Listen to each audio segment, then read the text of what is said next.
I'm Mike Hoskin. I'm the Arts Development Manager for Dorset County Council, and I've been taking a lead on the Dorset Loves Arts group for the last 3 years. And we've been doing a very long organisational development process with a number of organisations across the county, funded organisations and others, and we've reached an interesting point in that process, in that we have some quite a lot of successful national portfolio organisation bids to the Arts Council.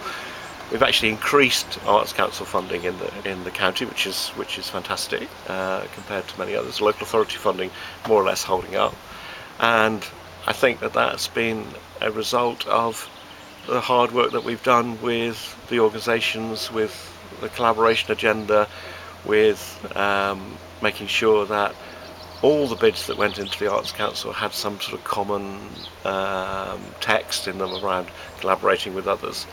And the situation we're at the moment is we've arrived at a point where we are beginning to develop what we're calling outcomes-based framework groups.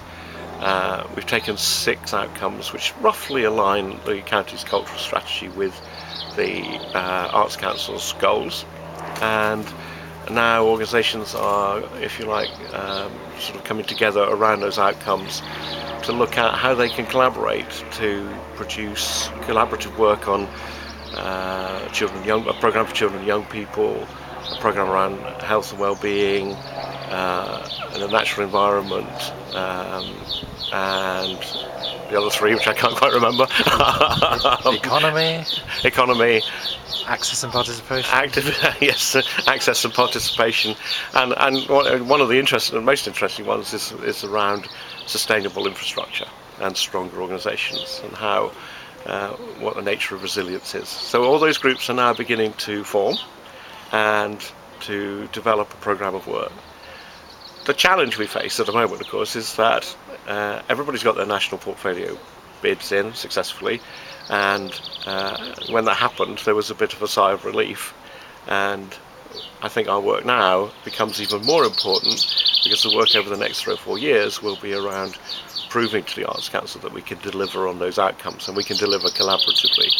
And it remains, there are still uncertainties in the system. This is not the end of a process, it's actually the beginning of working together, and Arts Council remains uncertain as to its future and how much it will be able to sustain its administration budgets and its support for arts organisations.